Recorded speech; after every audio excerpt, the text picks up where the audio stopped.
반갑습니다. 아주 평안히 잘 보내셨는지요? 네.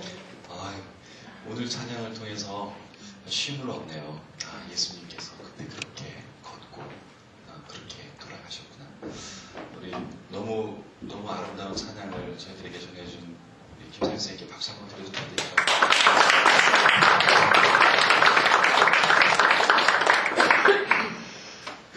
오늘은 여러분들하고 이런 제목을 좀 한번 만들어 봤습니다. 하나님께서 우리의 인생을 재촉해서 폭풍 가운데로 보내실 때가 있다. 우리가 그것을 어떻게 이해하고 하나님의 기적을 맛볼 수 있을까? 이런 생각을 좀 해보면서 저는 우리가 크리스찬으로서 인생을 살면서 성공한 사람들이 될 수 있는 좋은 조건들을 가질 수 있을 거라 생각을 해보았습니다. 그 중에 제가 4가지 정도를 여러분들 주보에 이렇게 나눠드려서 같이 보시면서 이야기를 좀 나눠가시면 참 좋겠습니다. 1975년도의 일입니다. 미국의 한 가난한 동네에 한 청년이 대학을 다니던 청년이 방학을 이용해서 집에 내려와 쉬면서 빈들빈들 할 일 없이 한쪽에 쭈그리고 앉아 있습니다. 미용실에 어머니가 하는 미용실에 그렇게 앉아있는 청년을 그곳에 온 손님이 보고 두러지게 쳐다봅니다. 그러다 이윽고 본인이 가지고 있던 펜을 들어서 글을 하나 적습니다.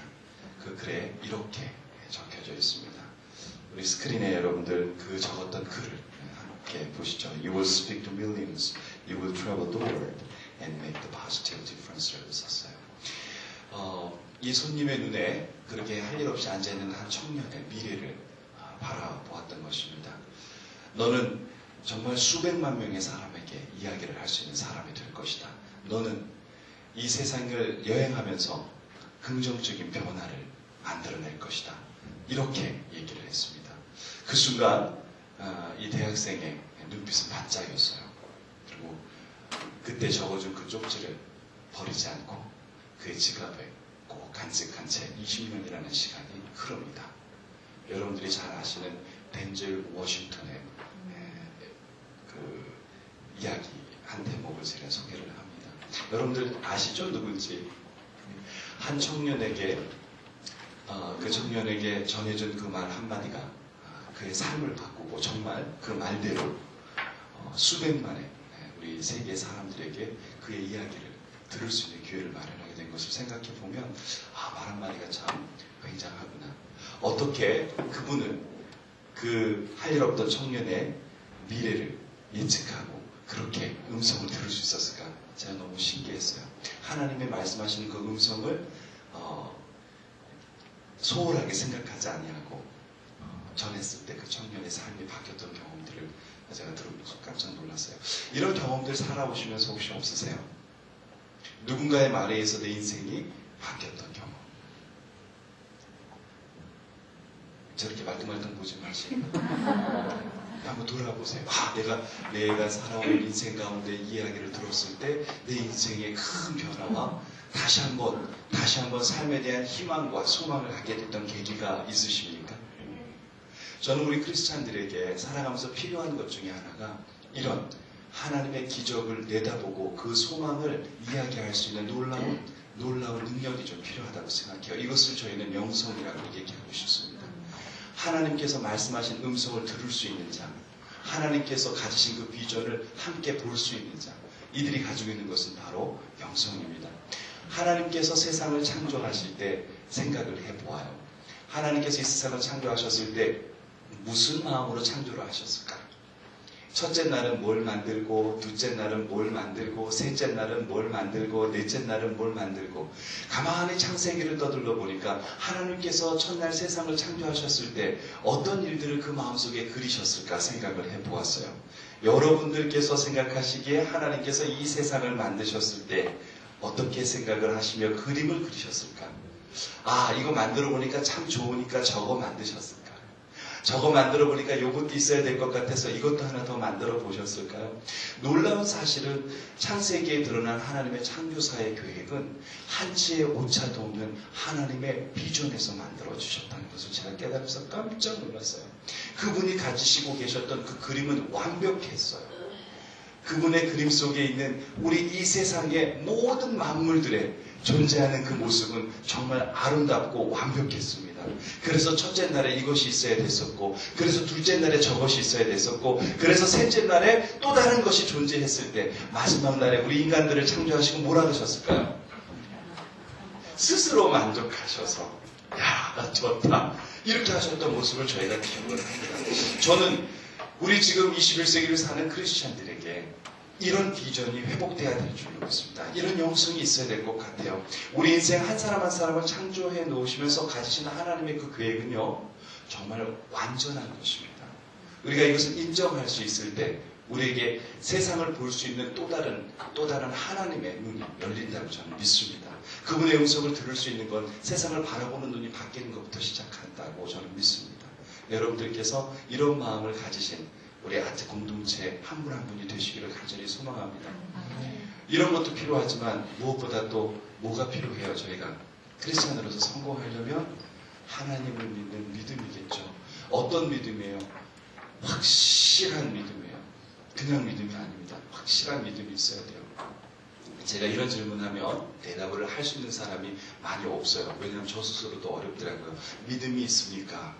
가끔 우리 목사님께서 말씀 전하실 때 탁 한마디씩 던지시면서 물으시잖아요. 그때 섬찟하지 않으세요?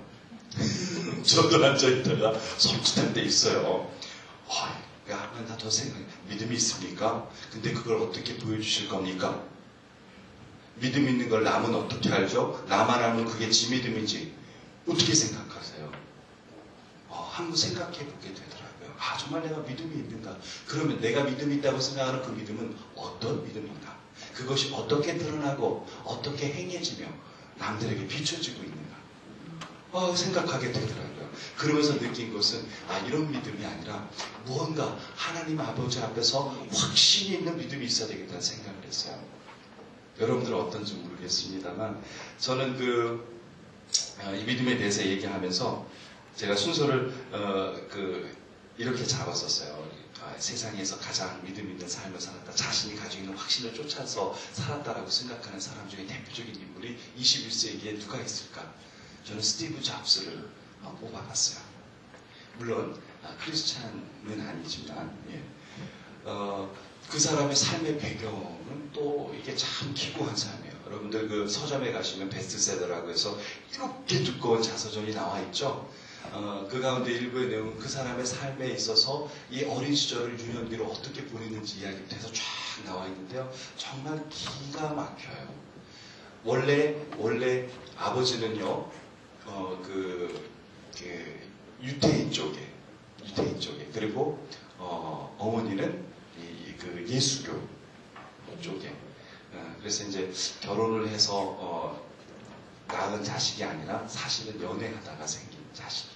그러다 보니까 여자 집에서, 엄마의 집에서 아이를 그렇게 해서 낳아서 키울 수 없다 그래서 어떻게 하죠? 결국 혼자 낳게 됩니다. 그래서 어디다 맡겨요? 다른 사람이 데려다 키울 수 있는 곳에 의탁을 하게 됩니다.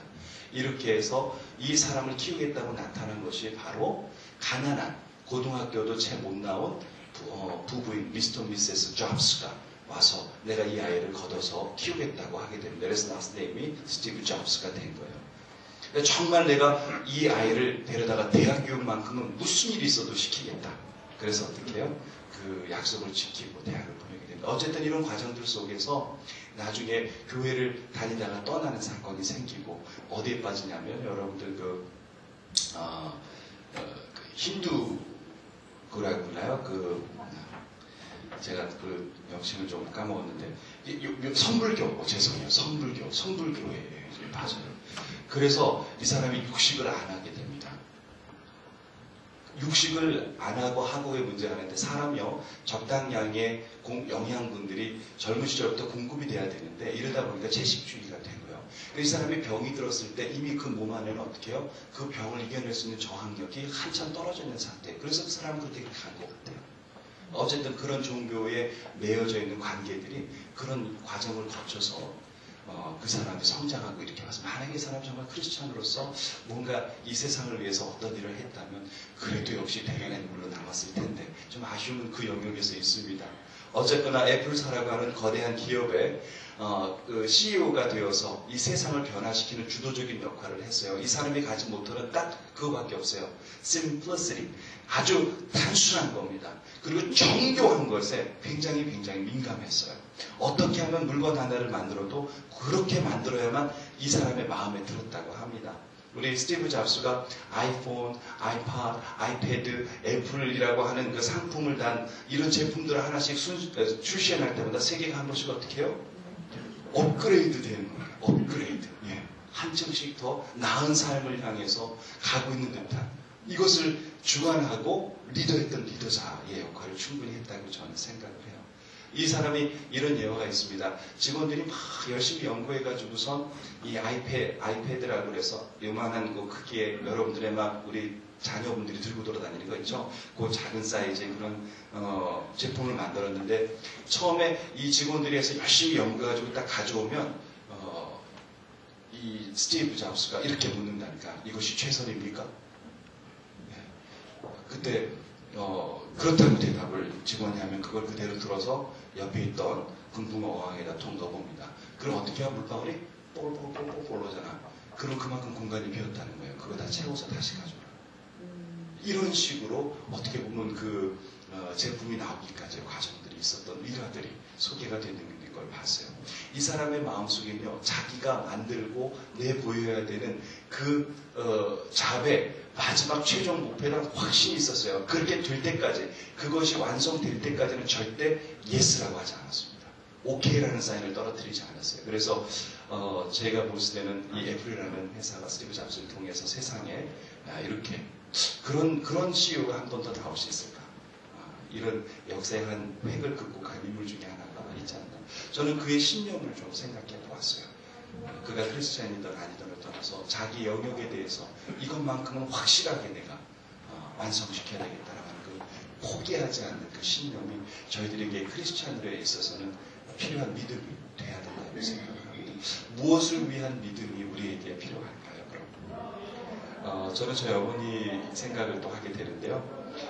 젊은 시절에 공부를 하고 싶어 공부를 할 수 없던 여건들이 오래됐던 것이 저희 부모님 세대라고 저는 생각합니다. 공부를 하고 싶었지만 공부를 안 시켜줘서 못해. 그럼 혼자서 너무 공부를 하고 싶어가지고서 혼자서 정말 아이를 키워가면서 그렇게 중학교를 마치고 고등학교를 다니셨던 그 간증을 제가 들었어요. 그런데도 나이가 드셔서 자녀를 다 대학 졸업시켜놓고 시집장가 보내놓고 나니까 그제서도 내가 못했던 그 삶의 한 맺힌 것들을 뭔가 좀 하고 싶은 그 열정이 아직 살아계셨던 것 같아요. 그래서 피아노를 배워보시겠다고 50에 피아노를 배우시겠다고 저한테 피아노 선생님을 찾아달라고 그러시더라고요. 그 동네에 있는 피아노 선생님을 찾아드렸더니 개인 레슨을 받기 시작하셨어요. 바이엘 상곡부터 도레 도레 도. 제가 학교를 다녀와서 어머니 레슨 받는 모습을 옆에서 지켜보면서 참 며칠 하실래나 이런 생각을 했었어요. 그런데 한 주가 가고 한 달이 가고 석 달이 가고 6개월이 가는데도 그걸 하고 계시더라고요. 물론 페이지수는 그리 많이 못 나갔습니다. 왜냐하면 해놓고 나면 까먹고 그러니까 그냥 그거를 한 달을 하시는 거야. 그러나 그 포기하지 않는 열정을 제가 난 할 수 있다. 조금 시간이 지나니까 어머니께서 수영을 좀 하시고 싶다. 운동해야 돼. 물 들어가면 꼬르륵 빠지실 분인데 수영장을 다니시기 시작하시면서 또 수영을 하시는데요. 이건 개구리가 따로 없고 물개가 따로 없어요. 물을 들어가면요. 제가 쫓아갈 수가 없어요. 그래서 수영대회에 나가셨어요. 아마추어 선수권 대회에 나가서 은상을 수상하실 정도로 물개가 돼버리시더라고요. 그러고 나서 말에 컴퓨터를 배우시겠대요. 어머니 컴퓨터를요? 네. 물론 집에 지금은 이제 386 세대에 쓰던 컴퓨터가 하나 누가 기증한 것이 있지만 인터넷을 연결을 해드렸더니 동사무소에서 하는 그 컴퓨터 무료로 가르쳐주는 것을 시간도 안 빼놓고 가서 그걸 배우시더라고요. 물론 독수리타법으로 누르고 찍고 하시는 거지만 그걸 배우시기 위해서 쉼없이 노력하시고 포기하지 않는 어머니 열정을 제가 보면서 야, 아들이 포기하면 되겠습니까? 조금 지났더니 이번에 뭘 원하셨냐면요. 아, 요즘에 이 세상 돌아가는 걸 보니까 나이 든 사람이 많을 것 같아. 병든 사람이 많아. 그래, 간병인 자격증을 내가 한번 따봐야 되겠대. 따셨을까요? 못 따셨을까요? 제가 그런 어머니를 두고 있습니다.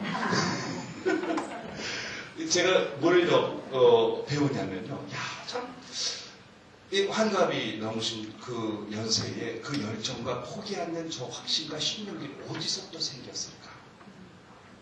그걸 자녀들이 배워야 될 것 같더라고요. 하나님을 믿는 믿음은 인생을 살아가면서 이런 포기하지 않는 꿈을 꾸는 사람들과 같다고 생각합니다. 할 수 있습니다. 그리 될 수 있습니다. 그렇게 될 것입니다. 아멘? 아멘. 우리가 이런 믿음들이 회복되어질 때 하나님을 향한 또 다른 아름다운 그림들이 그 마음속에 다 같이 그릴 수 있을 거라고 믿습니다. 세 번째로 이렇게 제가 단어를 좀 써봤습니다. 부분이 아닌 전부를 거는 삶이 필요합니다.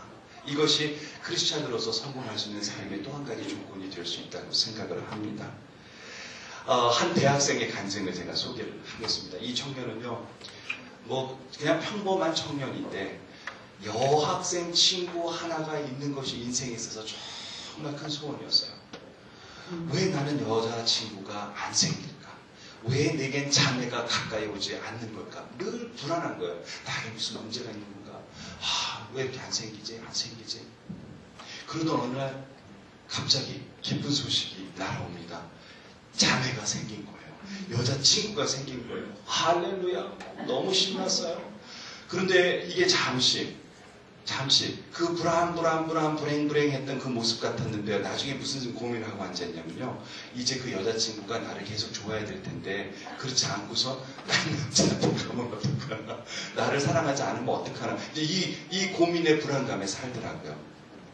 그래서 제가 느낀 건 뭐냐면 인생을 살아가는 이 세상 삶에 저희가 다르다고 생각하지 않습니다. 늘 불행하고 그 불행이 뭔가 채워진 것 같은데 또 불안해서 살아요. 그게 삶의 연속같이 그렇게 지나가는 삶을 우리가 살고 있지 않나 생각을 해봅니다. 사랑하는 것하고 좋아하는 것하고는 다르죠. 그렇죠? 우리가 누구한테든 좋아한다는 표현을 쓰지만 사랑한다는 표현을 함부로 안 했던 제 사춘기 시절을 생각을 해보면 정말 사랑하면 뭘 줄 수 있어요? 내 전부를 줄 수 있어요. 공감 안 하시나요? 우리 사랑하는 분께, 우리 특히 남자 집사님, 장로님들 어떤 고백해요? 사랑해요. 그러면 내 모든 걸 줄 수 있다고 생각하고 그런 고백하시잖아요.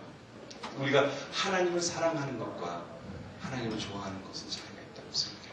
그래서 많은 목회자들이 하나님을 사랑하셔야 됩니다. 예수 그리스도를 사모하셔야 됩니다. 이건 뭐냐면 당신의 전부를 그분 앞에 거셔야 됩니다. 당신의 모든 것을 드릴 수 있어야 됩니다.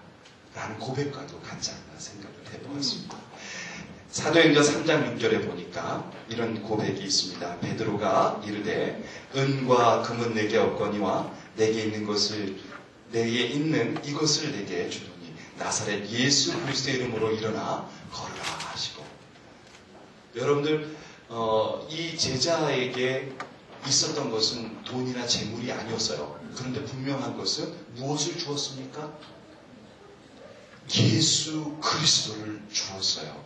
저는 이것은 어떻게 보면 이 주었던 베드로에게 전부를 내어준 겁니다.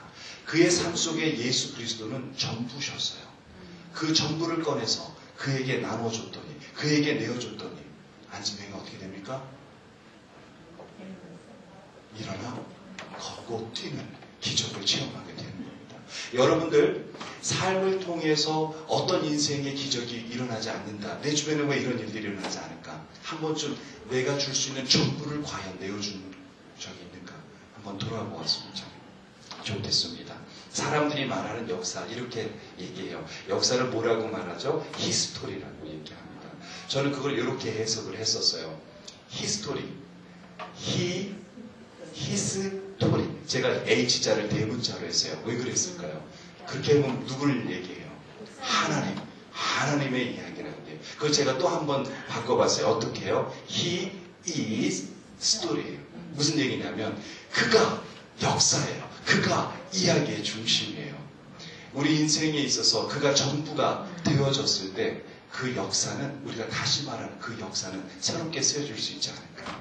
이런 생각을 합니다.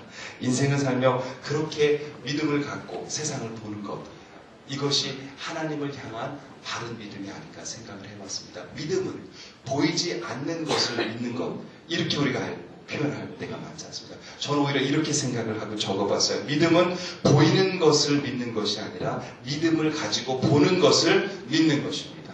다 같이 읽어볼까요? 믿음은 보이는 것을 믿는 것이 아니라 믿음을 가지고 보는 것을 믿는 것. 바탕이 달라요. 보이니까 믿는 건 물론 아니죠. 믿음을 가지고 볼 때 여러분들은 그것을 보고 믿게 될 줄로 믿습니다. 이것이 믿음의 시작이라고 저는 믿습니다. 오늘이 종료주일이에요, 여러분들. 예수님께서 예루살렘 성전을 향해서 나귀에 앉아 입성하시는 그날, 그날을 기념하는 날이 바로 오늘입니다. 근데 저는 그 나귀에 앉아 예루살렘에 입성하시는 예수 그리스도를 잠깐 생각을 하게 되었어요. 왜이셨을까? 왜? 그분은 분명히 무엇을 알고 계셨습니까? 오늘 성경 본문에서 뭐라고 말씀하셨습니까? 제자들에게 재촉해서 어디로 가라 하셨어요? 바다, 빨리 나가라. 그런데 나갔던 그 바다에 잠시 후에 무슨 일이 일어납니까? 폭풍우가 몰아칩니다. 이 장면이 오늘 여러분들께서 읽으셨던 장면이에요. 사람들이 나름대로 뱃사공에 또 바다에 익숙한 사람들이지만 열심히 노를 저어보고 배를 진정시키려고 애를 써보지만 되나요? 안 되나요? 그런데 그런 일이 벌어지는 그 시간이 몇 시라고 되어 있습니까? 밤 4시경이에요. 지금 말하면 새벽 3시부터 5시 사이. 가장 어둠이 짙고 가장 사람이 인적이 드물고 가장 조용하고 고요한 그 시에, 어떻게 보면 이것을 인생에서 얘기하면 인간이 노력하고 자기 인생의 모든 걸 해보고 나서 모든 걸 내려놓은 시기에 저 만치에서 누가 오십니까? 무리를 걸어오시는 예수 그리스도를 만나게 되는 겁니다. 왜 예수님께서는 제자들을 재촉하셔서 폭풍이 올 걸 아시면서도 그 바다로 보내셨을까요?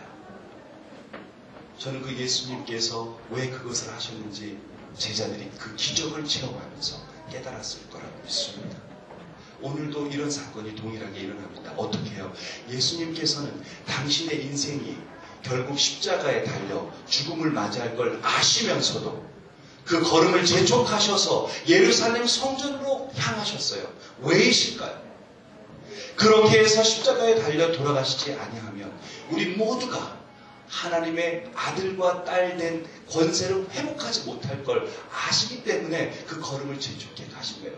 인류 역사상에 가장 멋진 기적이 있었다면 그리스도가 그 모든 사실을 알면서 그 길을 재촉해서 가셨던 그 걸음걸이를 이해할 때 우리가 그 기적도 볼 수 있고 알 수 있다 생각을 합니다. 이분이 우리가 믿는 예수 그리스도십니다. 얼마나 멋진 분이세요. 그리스도의 이름을 우리가 기억을 합니다. 이분이 단 한 번이라도 자기 자신을 위해서 먹고 자기 자신을 위해 마셨다. 이것이 성경에 기록되어져 있다면 그분의 이름이 저희가 생각하는 것처럼 이렇게 가슴팍에 와서 박혀있지 않을 것 같아요. 한 번도 그분의 삶 속에서는 모든 삶이 다 누구를 위한 삶이에요? 다른 사람들을 위해서 아픈 사람, 병자와 가난한 사람, 과부와 어린이와 다 타인을 위한 삶의 연속이에요. 그것이 그분의 삶의 기록의 전부예요. 그랬더니 그분의 이름이 수천 년이 지난 지금도 이 세상에 가장 존귀한 이름으로 남아있지 않습니까? 무엇이 우리 한 사람의 이름을 존귀케 남겨둘까요? 저는 누군가를 위해서 살아가는 삶이 많을수록 여러분 한 사람, 우리 한 사람의 이름을 기억되어질 줄로 믿습니다. 그런 삶이 사라지기를 소망합니다. 마지막으로 제가 이런 이야기를 하면서 마무리할게요. 참 필요한 게 있더라고요. 삶을 살아가는데 기독교인으로서, 크리스찬으로서 성공한 삶을 살고 싶은데 다른 많은 필요한 것들이 있는데 또 한 가지 생각해 보니까 관계예요. 혼자서 살 수 없더라고요. 좋은 사람을 만나는 거, 그렇죠? 그래서 어떤 학자들, 예배학자들, 신학자들은 예배조차도 하나님과 그의 백성과의 관계로 규정을 합니다. 이해가 돼요. 그 관계가 잘못되면 일이 안 풀려요. 그 관계가 잘못되면 하늘나라에 갈 수가 없어요. 그분을 내 구주로 영접할 수가 없어요. 그 관계가 잘못되면. 세상살이도 아마 비슷할 거라 생각을 해보았습니다. 말씀 속에 기록이 있었네요. 마가복음 5장에 보니까 이렇게 기록이 되어 있습니다.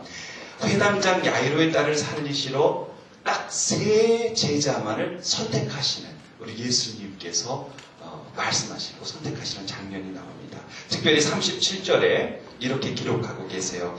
베드로와 야고보의 형제 요한 외에 아무도 따라오는 것을 어때요? 허락하지 않았어요. 예수님의 제자가 모두 몇 명이에요? 12명이잖아요. 항상 그분 곁엔 그렇게 있었어요. 그런데 유독 어떤 사건을 통해 만났을 때 다른 많은 제자들보다 딱 3 제자만 데리고 회당장의 딸을 살리러 가시는 그 행보에 초청을 받게 됩니다. 저는 참 놀라운 사실을 하나 깨닫는데요. 이때 예수님께서 그 상이 벌어져 있는 그 자리를 다 가셨을 때 어떤 장면이 펼쳐지고 있습니까? 사람들이 곡을 하고 떠들고 난리가 났어요. 그런데 예수님께서 뭐라 말씀하십니까? 무슨 일이냐? 사람들이 딸이 죽었습니다. 그런데 예수님께서 어떻게 대답하시죠? 죽은 것이 아니라 잔다. 그랬더니 사람들이 그 말 듣고 뭐래요? 비웃었어요. 조롱했어요. 그래서 예수님께서 어떻게 하세요? 그 3 제자와 부모만 딱 데리고 그 딸이 누워있는 방 안으로 들어가십니다. 다른 어느 누구도 그 문을 넘어 초대하지 않으셨습니다. 왜 이 3 사람을 초대하셨을까요? 저는 이런 생각을 해봅니다. 하나님의 기적, 당신이 하시는 인생의 여정을 이해하는 유일한 사람 3 사람을 선택하셨다고 저는 믿습니다. 인생의 가장 바른 관계가 어떤 관계냐고요? 내가 늘 많은 사람들 곁에 있는 것이 아니라 누군가를 위해 존재할 때, 누군가가 나를 위해 존재할 때, 그것이 저는 바른 관계라고 생각합니다. 정말 오늘날에 많은 사람들이 곁에 있어요. Somebody with me. 그렇죠? 나하고 항상 하죠. 그러나 not for me예요. 어떤 사람들이 나를 위해 존재할 수 있습니까? 내가 가는 인생의 여정 안에 하나님의 특별한 계획이 있음을 이해하는 사람들이 나를 위해 함께 있을 때 그 인생의 여정은 바른 관계로 성공할 수 있다고 저는 믿습니다.